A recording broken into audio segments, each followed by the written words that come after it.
as people of God, our hope is in the fact that Jesus did all the good things for us. Our hope is in the fact that Jesus died on our behalf, that Jesus went through the waters of God's judgment for us. This evening we're in Genesis chapter 7, verses 1 through 24. So that's the whole chapter, the entire chapter of Genesis chapter 7. We pick up here after the first 6 chapters, and the 6th chapter really culminating in the extreme wickedness of the earth. And God has promised that He will destroy all life on the earth, but He is going to preserve Noah. He's going to destroy all life on the earth through water, through a flood. So I have a question for you tonight. It'd be a little bit funny at first, but it's a serious question to think about. Here's my question for you. Will your boat float? Will your boat float? Everybody's got a boat. Everybody has a boat.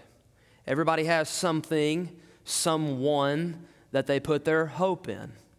And they hope that they're going to stay above the water. They hope that they're going to stay alive. They hope that they're going to survive. They hope that in the end, when they reach that other shore, when they go into eternal life, they hope that they will live forever in paradise. The question is, how do you get there? The question is, does your boat float?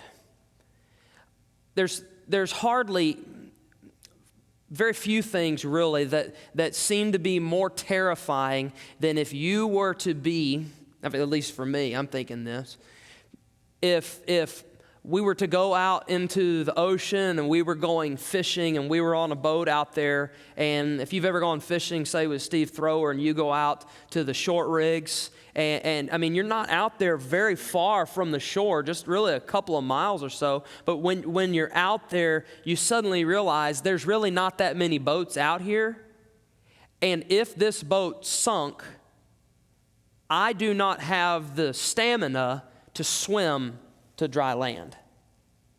So if this boat goes down, I better not just enjoy the fishing. If this boat goes down, I better already have a plan to get somewhere safe. Can you think of something more terrifying than being on the Titanic and hitting that iceberg, and you're having to try to figure out if your wife or your kids or however many people are actually going to get on the lifeboats? And you're having to decide whether or not you're going to have to stay back and try to brave the frigid water. You think of anything really more terrifying? There are a few things, baby, but that's pretty terrifying. You imagine, most of us in here, we've been on boats and we've gone out into Sabine Lake. You've probably been on the Neches River in a boat. And when you're out there in the middle of the river going into the lake, man, that water's moving, isn't it? Especially when the tide is moving out. That water is just rushing, and you just get this sense, you get this feeling that if this boat were to capsize, somebody was to go in that water, the force of that water would just suck you out. And it's going to suck you away from being able to be helped. And whether we realize it or not, that water in the middle of the Sabine River, the middle of the Neches River, rather, where we're at, in the middle of the Neches River, it's about 60 foot deep in that channel. Nobody's going to touch their toes to the bottom and come back up. You're not going to have that much breath in your lungs. See, there's something about water as an agent of destruction. There's hardly anything on earth that's more forceful than water. Water can peel away rock. It'll just glide past it long enough, and it will shape and it will mold that rock without ever breaking out a single tool. Water is very unforgiving. Water doesn't suffer fools, nor is it sympathetic to careless people. You know, that water never asks you, hey, are you being careful? You have access to a life jacket, a life preserver. No, we have to have Coast Guard and game wardens to tell us to do those things, because water doesn't suffer fools. It's not sympathetic to careless people. If you're going to approach water, what should you make sure of? You better make sure your boat floats. Because if it doesn't, you're dead. you're as good as dead. So pick up here in Genesis chapter 7 with that understanding here of the deadliness of water. And look at verses 1 through 10. Verses 1 through 10, you see the promise and the precision of God's judgment. The promise and the precision of God's judgment. I'll show you one truth from this first section, verses 1 through 10. Then the Lord said to Noah, "Go into the ark." Note how many times in these 24 verses that's said. "Go into the ark, you and all your household. For," circle that, "for I have seen that you are righteous before me in this generation. Take with you 7 pairs of all clean animals, the male and his mate, and a pair of the animals that are not clean, the male and his mate, and 7 pairs of the birds of the heavens, also male and female, to keep their offspring alive." You don't get on that boat, you're going to die. If an animal doesn't get on the boat, they're going to die. To keep their offspring alive on the face of all the earth. For in 7 days, very precise number there, right? For in 7 days I will send rain on the earth. Not for an indefinite amount of period, but a very definite period, a controlled period. For I will send rain on the earth 40 days and 40 nights, and every living thing that I have made, I will blot out from the face of the ground. Go ahead and get ready to underline this next sentence. And Noah did all that the Lord had commanded him. And Noah did all that the Lord had commanded him.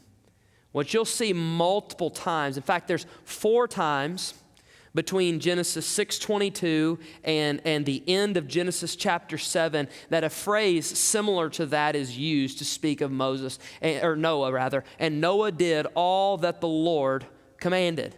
Noah did all that the Lord commanded. Look at the causal relationship here between the faithful obedience. When I say faithful, I mean Noah acted in obedience to God's commands because he believed God. So because of Noah's faithful obedience, that is the causal relationship. That is the reason why he was permitted to be saved, why he was permitted to enter into the ark. Look at it in verse 1. The Lord said to Noah, "Go into the ark, you and all your household. You get safety, for I have seen that you are righteous before me in this generation." There is a causal relationship between our faithful response to God's commands and God's definite willingness to save us. There is a direct correlation, an inseparable line there.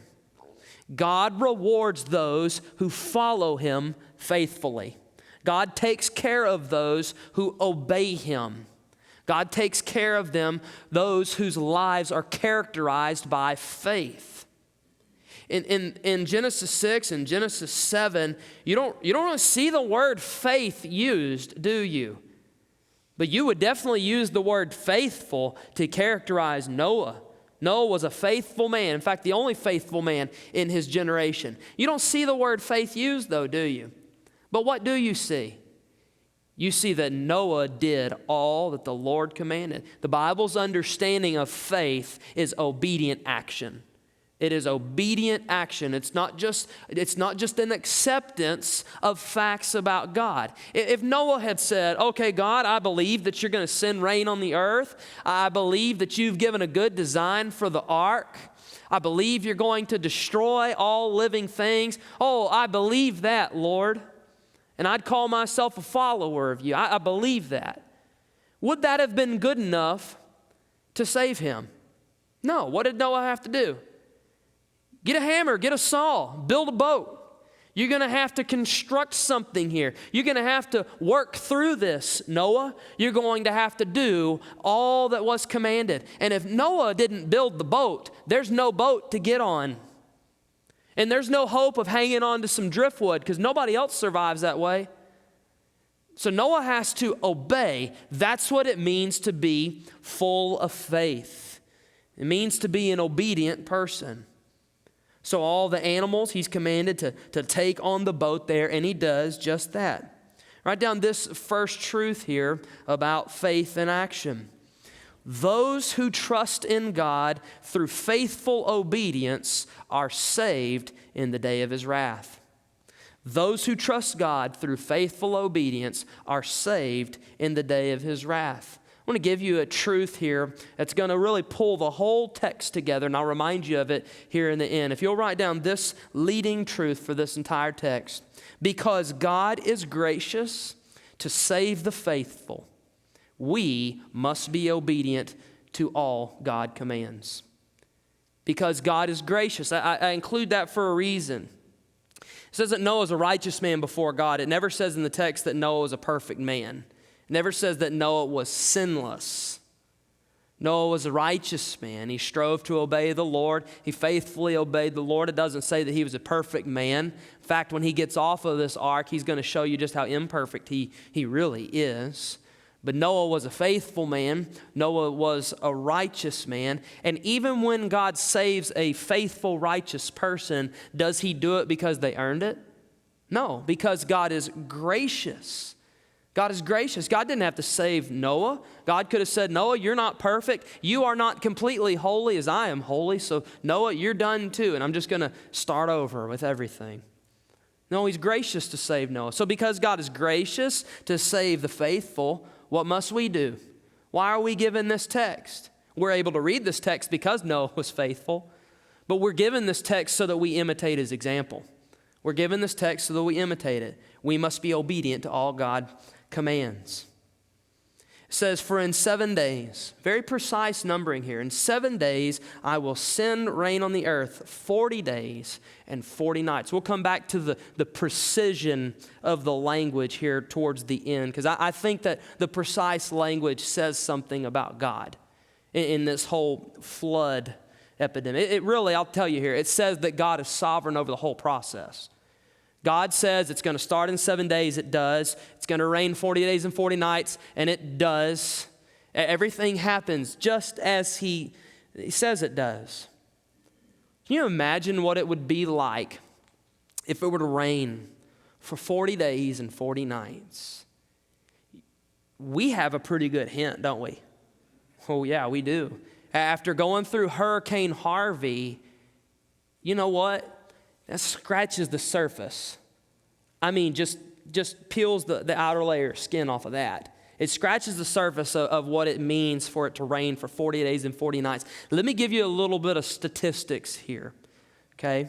This is from the National Weather Service, so you know it's good, okay?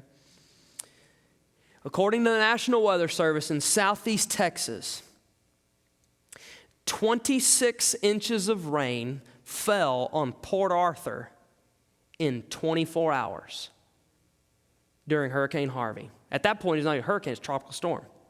26 inches of rain fell on Port Arthur in a matter of 24 hours. That's not even the most astounding fact.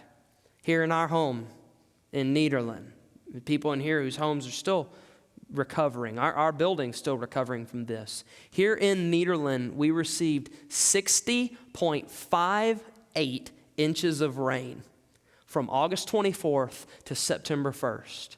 60.58 inches of rain. 5 feet. 5 feet of rain from August 24th to September 1st. Here's some more staggering statistics here. In southeast Texas, there was 3,643 square miles that were covered in rainfall that was greater than 40 inches. 3,600 square miles with water that fell greater than 40 inches. Listen to this. There was 11,492 square miles that was covered in more than 30 inches. So 11,500 square miles. There were 28,949 square miles of southeast Texas that was covered in 20 inches of rainfall. That's almost 29,000 square miles. You know how big that is? That's bigger than the state of West Virginia. August 24th, September 1st. 60.58 inches of rain fell on the top of this roof here. And some people got 8 feet of water in their homes, depending on where they were with sea level. Some people got 3 inches. Some people, their homes just utterly destroyed. That was for a few days of rain. God told Noah it's going to rain for 40 days, a month and 10 days. It will rain straight, just like that. Not only that, it gets even worse than that. Look at verse 6. More precise language. Noah was 600 years old when the flood of waters came upon the earth. And Noah and his sons and his wife and his sons' wives with him went into the ark to escape. Where does Noah go for escape? He goes into God's design for his escape. He and his family, they went into the ark to escape the waters of the flood. And doesn't verse 7 kind of read in the sense that God says, 7 days, it's going to flood. All these animals, you get them. They're coming to you. You get them in the ark. And verse 7 kind of reads like they're hurrying here.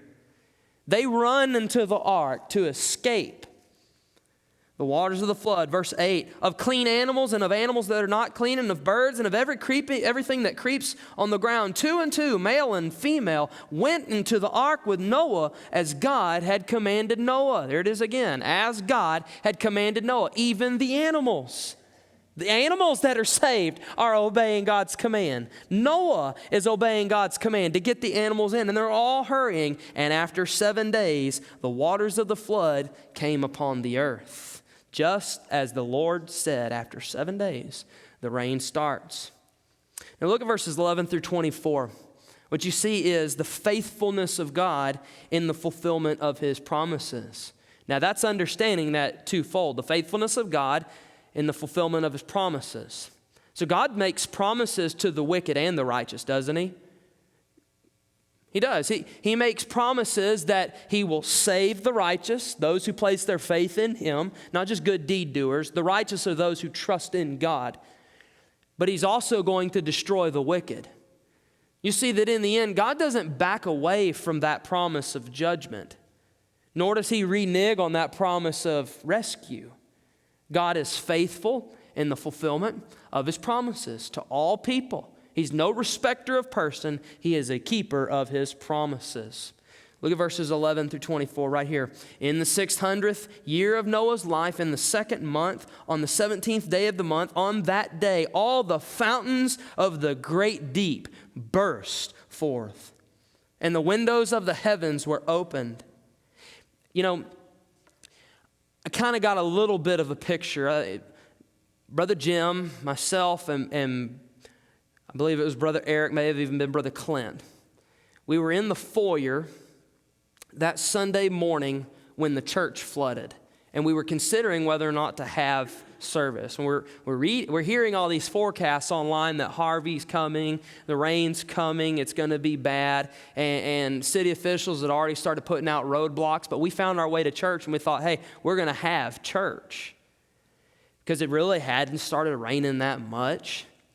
And then we were standing there in the foyer, right in front of the preschool, and we're sitting there debating, should we have church? And Brother Eric's like, no, I don't think we should. I think the rain's coming. We need to listen to the forecast. And I'm like, well, I'm ready to preach. We're ready to have church. Let's do this. We were able to get here, so maybe we're going to be okay here.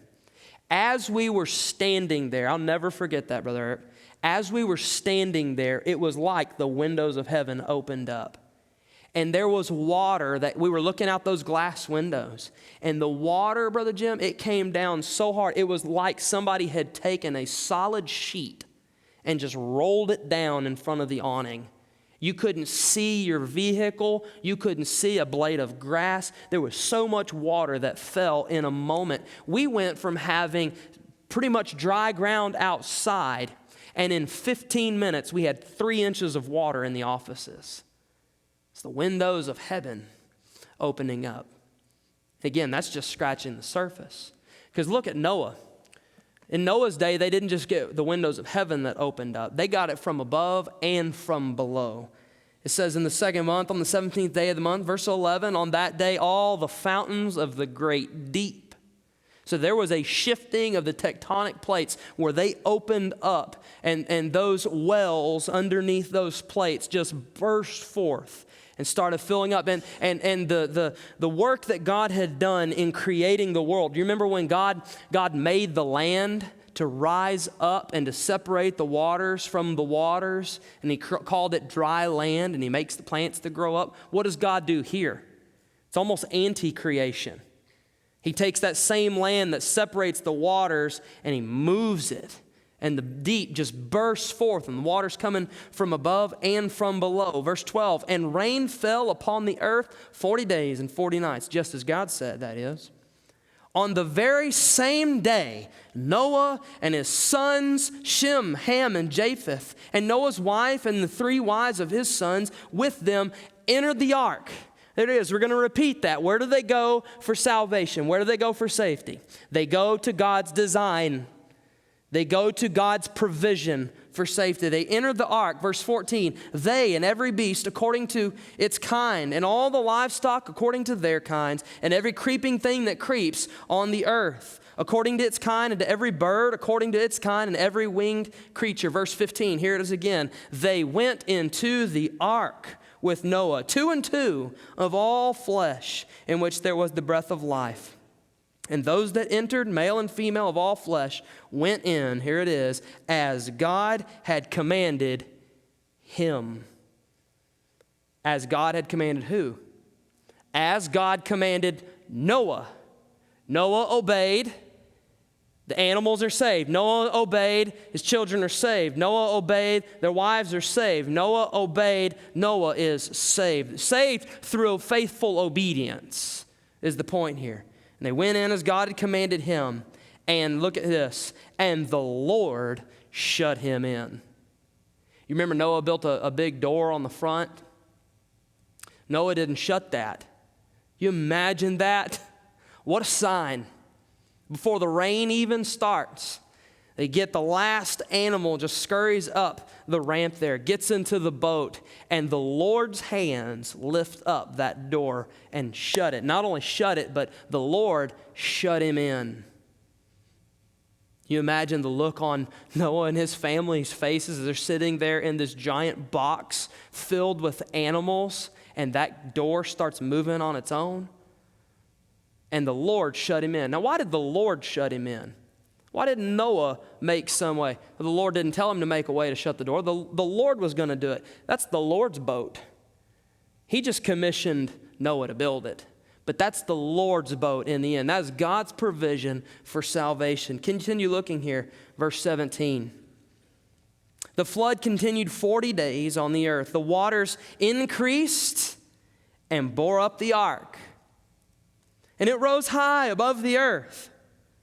The waters prevailed and increased greatly on the earth, and the ark floated on the face of the waters. And the waters prevailed so mightily on the earth that all the high mountains under the whole heaven were covered. The waters prevailed above the mountains, covering them 15 cubits deep. That's about 22 foot deep. That's covering the top of the highest mountain. And all flesh died that moved on the earth, birds, livestock, beasts, all swarming creatures that swarm on the earth, and all mankind. Everything on the dry land in whose nostrils was the breath of life died. He, that is God, blotted out every living thing that was on the face of the ground, man and animals and creeping things and birds of the heavens. They were blotted out from the earth. Only Noah was left, and those who were with him in the ark, and the waters prevailed on the earth 150 days. Just a few things I want to show you here from that passage, verses 11 through 24. Like I told you just a moment ago, when it says, and Noah did all that God commanded, and Noah did as God commanded, 4 times here. Look back at 6:22. It says Noah did this. He did all that God commanded him. It says it again in 7:5, 7:9, and 7:16. Noah did all that God commanded him. What is the Lord trying to point to our emphasis here? Noah is saved through faithful obedience. That's the point that you just sit there and repeat it over and over and over again. Now, this is interesting. Because again, God has made promise. He's made a promise to save Noah through faithful obedience. And he's made a promise, and he's repeated it about 6 times, that he is going to blot out all life on the earth. And he's going to do that through a flood. Now, look at it is absolutely deliberate. Look at the deliberate contrast between what happens with the water, between Noah and his family and all other creatures. Look at the difference here. The flood continued 40 days on the earth. The water increased, and it bore up the ark. So when the waters come, the waters of God's judgment come, they lift Noah above the filth. They lift Noah and his family above the unrighteousness, above the ungodliness, above the celebration of godlessness. It lifts Noah and his family up. Look at what else it says. The waters prevail, verse 18, and increase greatly on the earth, and the ark floated. And the ark floated. So God's judgment comes, and they're actually lifted up higher in the judgment. They're elevated here in the judgment. Their righteousness is proven in the last blink of every eye as they sunk down under the deep. You know what they saw? They saw the ark. They saw Noah and his family being raised up, being elevated, not because of their works, but because of their faith in God. But look at what happens to those who do not have their faith in God. Verse 20. The waters prevailed above the mountains. 15 cubits. The waters prevailed above the mountains. So the ark floats. The mountains sink. The ark floats, and then you have here all flesh that moved on earth. It all dies. So the mountains sink, the ark floats. The flesh dies, the ark floats. The breath of life, it's going to say, leaves all mankind that was left. It leaves all the creatures that were left. But the ark floats, and Noah lives. See the contrast here? One of the things that people on the earth in those days trusted in. You remember what it said in Genesis 6? You have the celebration of the worldly celebration, that is, of the Nephilim. And they're the mighty warriors on the earth. They're the ones who are professional killers. They are the warlords, and they're the mighty men, the men of renown. What do they trust in? Some trust in chariots. Some in horses. They trust in their abilities. They trust in their abilities to rule over man. What did they forget about? Man will never rule over God. So you got to be in right relationship with Him. And you have the parents of the Nephilim, the sons of God. And their lust rules over them. And they're governed, they put their hope in what their body is going to feel. They put their hope in everything that is lustful and sensual and immoral. And they're celebrated, and their children are celebrated. But who does Noah put his faith in? God. If there was a person on earth that says, you know what, Noah, I hear you talking about a flood coming. This whole time you've been building a boat. Well, you know what, I don't believe in God, but just to be cautious, I'm going to go build my house on the highest mountain. And this man may put his faith in the mountaintops, and he's 22 foot under the water. He's a dead man. You're going to have people saying, well, I haven't died yet. God hasn't struck me down. I'm going to put my trust in the fact that I'm alive.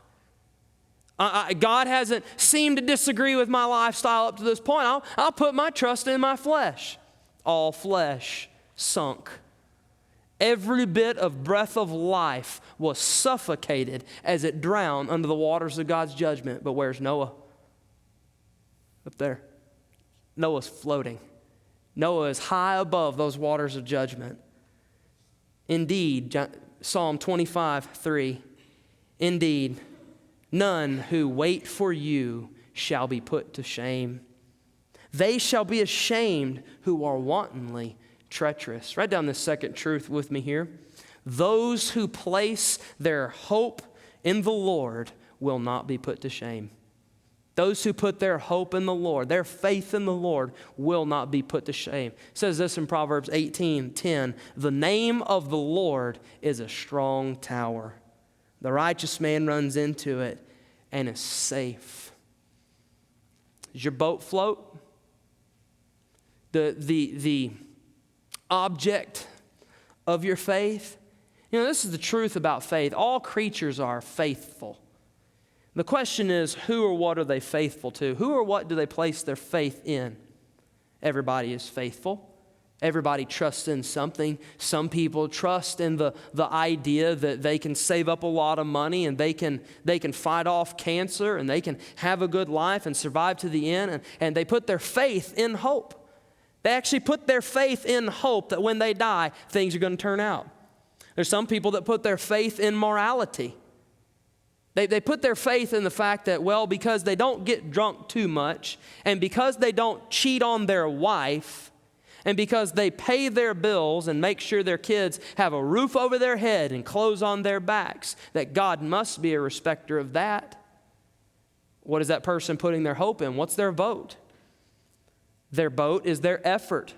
Their vote is in doing enough stuff that it makes God okay with them, and doing enough good things that it outweighs the fact that they cuss a little, or they watch a little bit of pornography, or they cheat on their taxes some.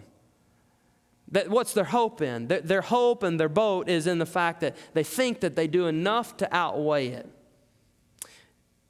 As people of God, our hope is not in the things that we do.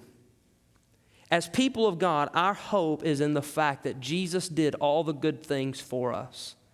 Our hope is in the fact that Jesus died on our behalf, that Jesus went through the waters of God's judgment for us. And He paid the price. That's what we're going to talk about on Sunday. Jesus is the propitiation for our sins. He's the satisfaction for our sins. Our hope is in that we are from this wicked generation, but we turn to Jesus, and He washes our wickedness away, and He brings us into the light. That's our hope. We place our faith in Jesus and His righteousness. On Christ, the solid rock I stand. All other ground is sinking sand. 1 Timothy 6, verse 17, the Apostle Paul says, as for the rich in this present age, charge them not to be haughty, not to be arrogant and boastful, that is, nor to set their hopes on the uncertainty of riches, but on God, who richly provides us with everything to enjoy. Listen to what it says in Titus chapter 2, verse 11 through 14.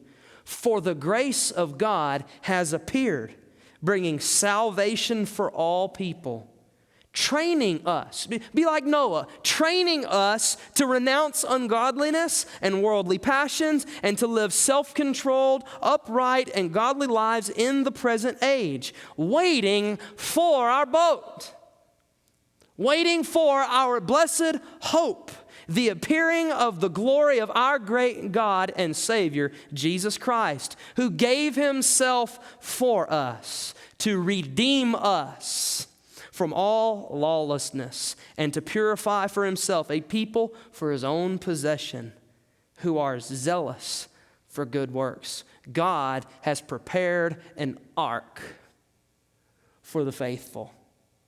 And that ark is not a boat, that ark is a person.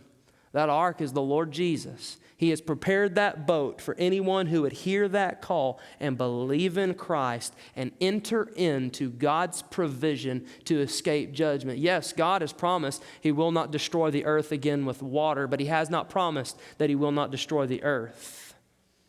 The Bible tells us very clearly, I could give you a running list of passages right now if time permitted, but God has promised us very clearly that He will destroy this earth, not with water, but with fire. And the ark that we enter into, the boat that floats in the judgment of God, is Jesus. You see, faith is a good thing. But the quality of your faith is only as good as the object in which you have put it. Faith is a good thing, but faith is only as good as the object in which you put it. So if you put your faith in your money, it's not going to last you. Paul calls that the uncertainty of riches. Same thing he talks about with fleeting pleasures of this life. Those are boats that don't float. Those are boats that'll carry you along for a little bit, but as soon as you get out in the middle of the Natchez, they have a hole in them. And you suddenly realize that they're not going to save you. They're not going. That's what every person on their deathbed without God, that's what they begin to realize. That the money they hoped in, the job, the career, the family, all those things, it didn't save them from death. Jesus is our boat. Truth number 3, final truth here. God will faithfully fulfill His promise to destroy the wicked and save those who are faithfully committed to Him. God will faithfully fulfill His promise to destroy the wicked and save those who are faithfully committed to Him. This text, if anything, teaches us a number of truths about the faithful obedience of Noah and how he's saved by putting his hope in God's provision for his salvation. And it also teaches us that God is sovereign to save the faithful, and God is sovereign to destroy the wicked. Think of all the terms of precision here. Noah is 600 years old when he enters the ark. God says it's going to rain in 7 days. The rain starts in 7 days. It's going to rain 40 days and 40 nights, and it rains 40 days and 40 nights. The water's going to be there 150 days, and it is so. The animals are going to come to Noah, and they do, just as God commands. And God commands Noah, and Noah does what God says. God is sovereign over all things. And as Christians, we celebrate the promises of God that God has made to people who've placed their faith in Jesus. We also have to remember the opposite end of that. Yes, God will be faithful to fulfill His promises to us. He'll never leave us, nor will He forsake us. He will raise us up on the last day. We don't grieve as those who have no hope. Death, where is your sting? And all those, and so on and so forth. He'll give us peace that surpasses all understanding when we cast our cares on Him. We don't have to be anxious for anything. These are wonderful promises. But what else has God promised? He's promised us that it is appointed for man once to die, and after that, the judgment. In that day, will your boat float? Because God is gracious to save the faithful, we must be obedient to all God commands. Would you pray with me?